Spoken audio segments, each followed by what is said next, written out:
Oh boy. Apparently Iran went ahead and attacked the wrong US Navy ship. I don't know if there's a right one, because I feel like any sort of US ship that gets attacked, you're probably going to get sent to the space up there. And what I mean by that is kaboom. Hello, welcome to the show. Hope you guys are having a great day today, because let me tell you something. You're looking good. Before we click play on this, ladies and gentlemen, I'm not too sure whether you know this, but you can subscribe to channels here on YouTube, and you can also like videos. That's a new feature they've got. If you want to test it out for me, please do. Please subscribe. Anyway, let's check this out. At 0619 local time, yep, the USS Abraham Lincoln was there it busy goes. delivering democracy 2,000 pounds at a time to Iran when suddenly their routine morning was shattered.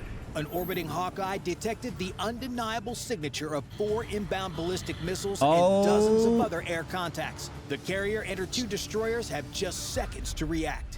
I'm going to assume that this is recent. And this is insane that this is happening, and I don't even watch the TV, so this is my first time seeing this stuff, okay? So just knowing that this stuff has recently happened is mind-blowing. The USS Spruance, her spy radar paints 30 contacts at low altitude. Okay. Staggered line, pushing south out of the coastal haze at barely 100 knots. 90 miles east, the USS Michael Murphy sees 28. Michael Murphy, action officer on the Spruance, the TAO, the officer responsible for every weapon system on the ship, classifies in 4 seconds. Can you imagine your job was to be responsible for every single weapon on the ship? Holy ship. See what I did there? Classifies in 4 seconds. One-way attack drones, the cheap Iranian kind. Each one weighed less than a used pickup truck, but each one carrying enough explosive to gut an engine room or shred a radar antenna. He doesn't waste a second. The ship's 1MC blares across every speaker on the vessel. General quarters, general quarters. All hands man your battle stations. Up and forward down the starboard side. Down and aft to port. Reason for general quarters, inbound air contacts. Every hatch slammed shut. Sailors sprint to repair lockers. The MH-60 Romeo helicopter claws off the flight deck and banks east toward its picket station. Hellfire's on the rails. Door gunner already scanning the surface. On the signal bridge, 2 sailors wrestle a drone-restricted access using known EW or Drake. Think of it as the ship broadcasting a fake version of itself miles from where it actually is. Like if someone sent a hitman to your house, but you swapped your house number with the neighbor you've never liked. He shows up at the wrong door, and you watch the confusion from your living room window. On the Murphy, the same announcement, the same sprint to battle stations. At 9 miles on the Spruance, the MK-45 5-inch gun you see here... Hey, can I just say that this guy's videos are amazing, man, aren't they? I know I don't talk a lot during his videos because there's so much going on, so much information is going into my mouth, and I do not want to speak over it, okay? Because I don't want to piss myself off, and I do not want to piss you off. So if I need to speak, try and speak when it's silent, but I'll pause. Brings to the drone bearing and opens fire. 70-pound shells with variable time fuses. The expanding fragmentation ring does the work from 30 meters out, which means the gun doesn't need a direct hit. It just needs to be close. First airburst drops 2 drones. A third absorbs fragments, loses 1 engine, keeps flying on the other. The auto loader cycles at 20 rounds per minute, while loaders in the deep magazine feed shells into the breach in a rhythm the crew can feel through their boots. Lock, break, slew, reacquire. 3 seconds per cycle. 400 meters of closure in the gap. 24 contacts. 21. 90 miles east, the Murphy's 5-inch is running the same drill. The Folksol 50 caliber crews pick up the ones the 5-inch can't reach. 25,000 feet above both ships. The Hawkeye updates its ballistic track report. 4 warheads, now at apogee, beginning descent. 15 minutes to Lincoln impact. The report goes to every ship in the strike group. The Spruance and Murphy logs it and keeps shooting drones. There's nothing else that either of them can do about it right now. The Spruance is down to 18 drone contacts when the junior officer of the... Can you imagine the HMS Elizabeth was out there? After the video we done the other day about, you know, comparing the ships, the HMS Elizabeth has an AK-47 on it. On 4 corners. Not an AK-47, but in comparison to what the US ships have got, might as well be a fucking AK, might as well be a spud gun. Deck watching the surface radar breaks the rhythm entirely. Surface contacts bearing 085, fast movers, 40 knots inbound. IRGC fast attack craft, Islamic Revolutionary Guard Corps speedboats streaming in from the east. Some rigged as one-way attack vessels with enough explosive packed into the bow to punch a hole through a destroyer's hull on contact. I'm going to assume a one-way attacker is just basically like a suicide bomber type situation. Yeah? Inches pointed north at 18 drones still inbound. The boats are east. One main battery, 2 bearings, and no version of this math that works out cleanly. The ship heels hard to port at flank speed. The goal is to throw a wall of white water off the stern. It doesn't sink 50-foot boats, but it turns a coordinated wolf pack into a scattered mess. A dozen boats attacking together can overwhelm a ship's defenses.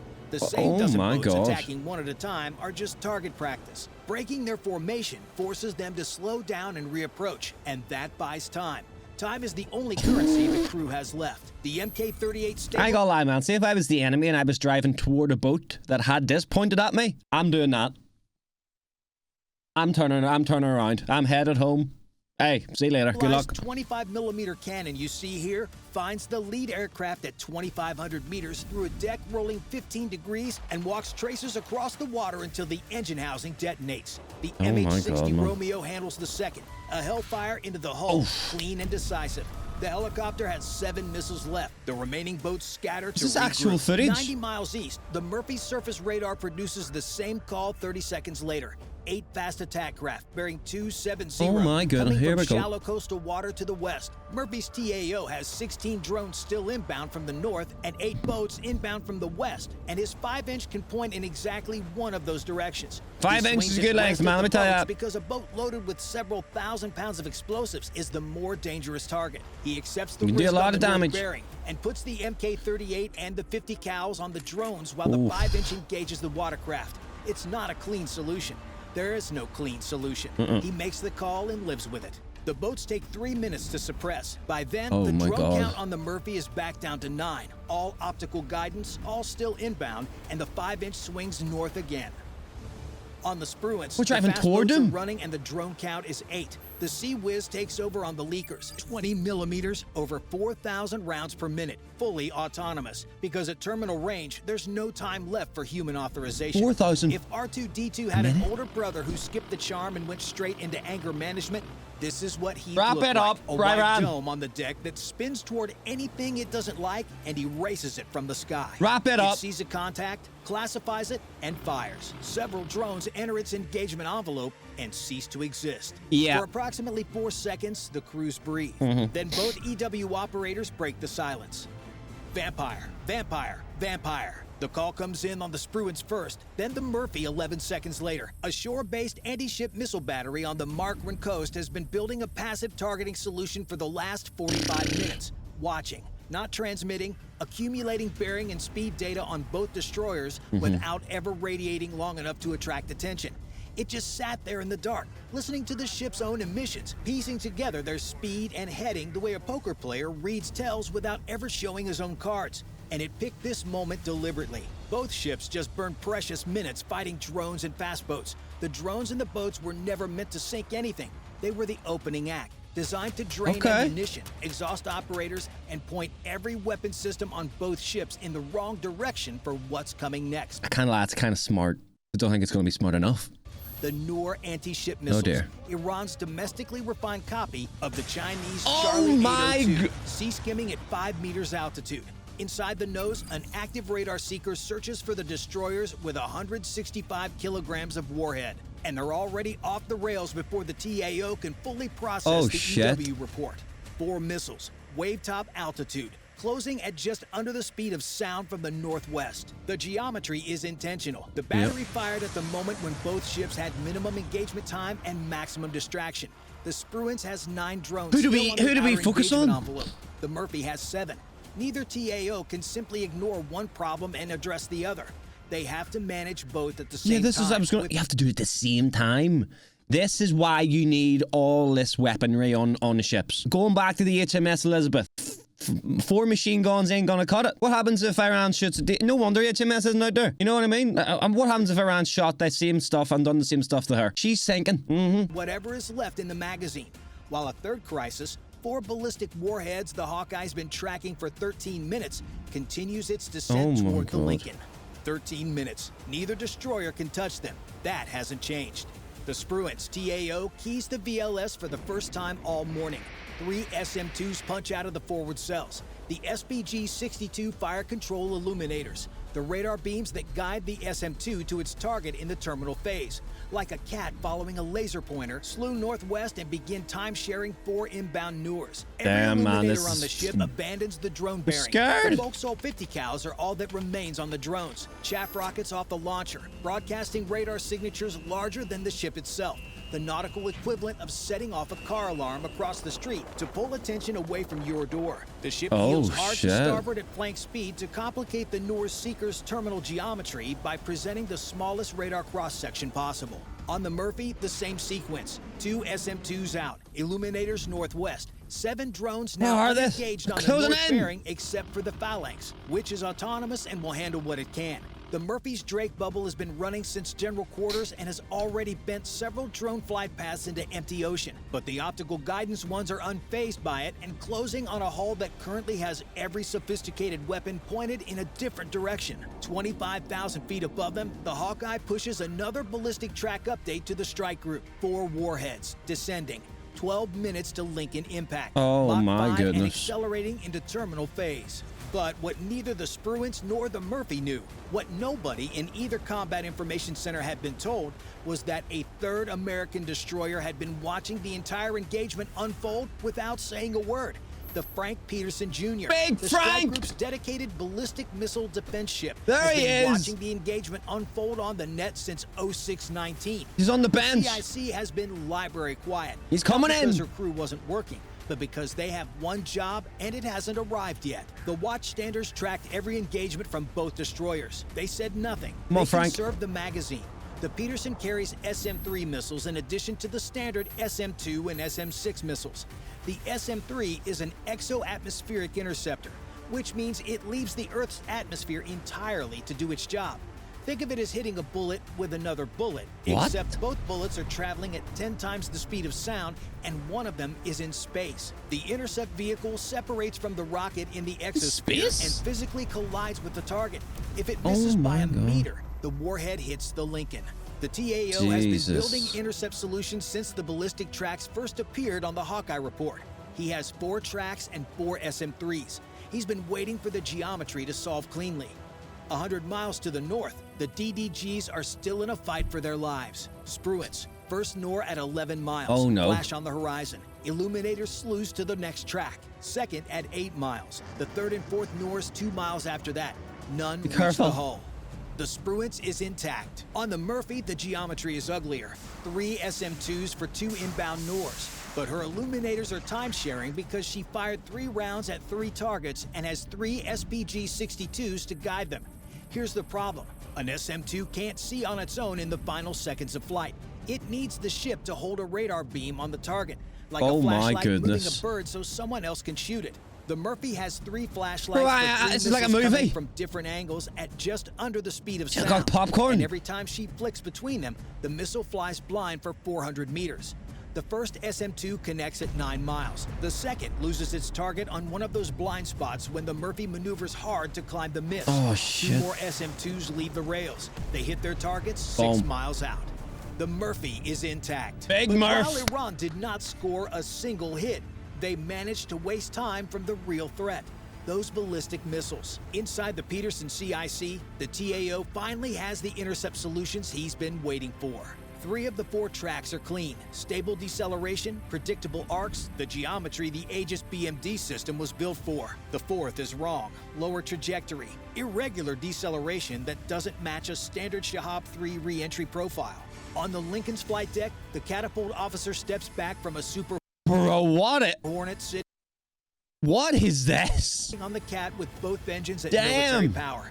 An SM-3 at altitude doesn't distinguish between an Iranian warhead and a fully fueled American fighter. The deck goes cold. Every aircraft stops. The busiest flight deck in the 5th Fleet goes quiet and watches smoke rise from a destroyer 5 miles to their north. 5 SM-3s leave the Peterson cells in 5 seconds. The rockets burn through the atmosphere and intercept vehicles separate in the exosphere. Above the weather, above the air, above everything except the 4 tracks falling toward a carrier and the cold mathematics of closing geometry. Oh my God, man, what is going to happen? The size of a carry-on bag traveling at Mach 10 plus, steered by a seeker that has to solve a calculus problem in real time that would take a human mathematician years. finding a re-entry vehicle the size of a refrigerator at the top of the atmosphere. 3 clean impacts in rapid sequence. 3 red tracks stop updating. CIC exhales. 3 down. I just found a fridge in space. Splits. At 70,000 feet, the radar return separates. One object decelerating hard, the signature of a decoy releasing and shedding velocity deliberately, the other holding full terminal speed. The SM-3 assigned to that track was built to handle this. Its intercept vehicle reacquires the faster object, the one that isn't slowing down, the one that still has somewhere to be. Still going? And adjusts, not by much. Is the ground speed going up? Look at the knots. Impact. The re-entry vehicle comes apart above the atmosphere. Debris burns on the way down. 4 of 4. The deck on the Lincoln comes alive again. It's time to hand-deliver a thank-you card to the Iranians for their gift this morning. Oh my God. The Hawkeye has had the ballistic launch coordinates since 0619.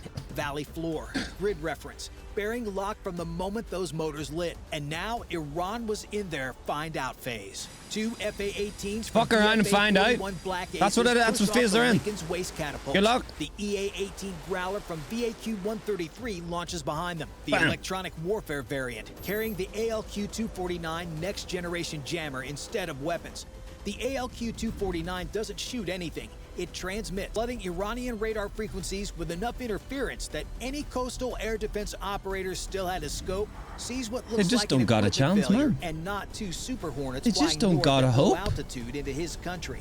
The package pushes into In Iranian hell? airspace and climbs. The lead Hornet's Wizzo, weapons systems officer, the backseater running the targeting pod while the pilot flies, sweeps the coastal highway east of Jask with the Atfleer. There it the is. advanced targeting forward-looking infrared system resolves individual vehicles at ranges that would embarrass a reconnaissance satellite through a field of view roughly the size of a toilet paper tube.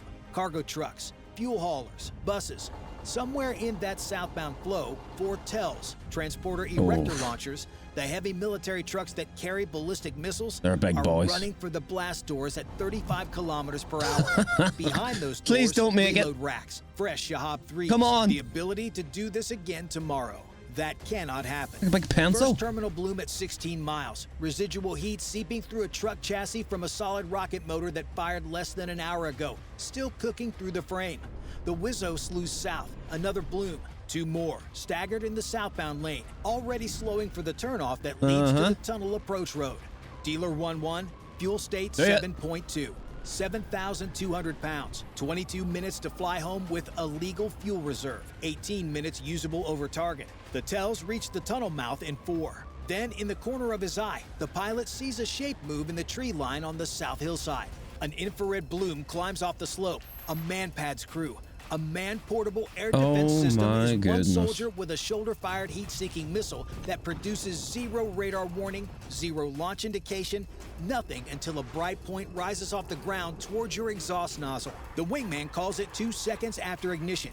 Brake right, defending. Flares dump in sequence. Goodness. The missile chases 1 into the hillside. The wingman pulls off target, nose high, losing airspeed and attack position both, and it costs him 90 seconds he doesn't have.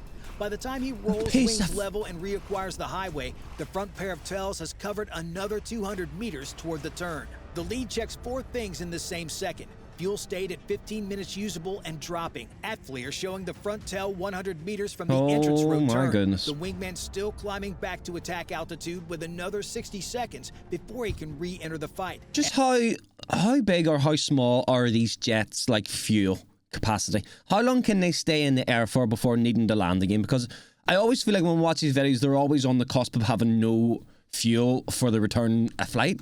And a second IR bloom moving south. They must burn through it like crazy. Repositioning along the ridgeline to cut off the attack angle the lead just flew through. 2 man-pads cruise in the trees. 1 aircraft currently in a position to make a pass. 60 seconds before the wingman is back.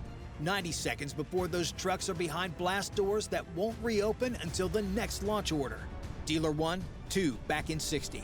The lead doesn't answer. He's already rolling in. The front 2 TELs fill the Atfleer crosshairs. Ground crew on infrared, scrambling ground chassis, disconnecting umbilicals. 1 figure already running for the tree line on a vector that suggests he's made a correct assessment of his immediate future if he stayed put. Lead pickles. My guy is out of there, like. Drop off the rails and the jet pumps with the weight loss. Guidance fins snapping open. GPS steering 500 pounds per bomb toward trucks still moving when the weapons arrive. Both detonate within the same Oh second. my The goodness. valley floor comes apart. Secondary fires climb from ruptured fuel systems. The wingman is already in his roll-in. 2 more GBU-38s. Clean releases. The Atfleer captures the tunnel entrance in the frame.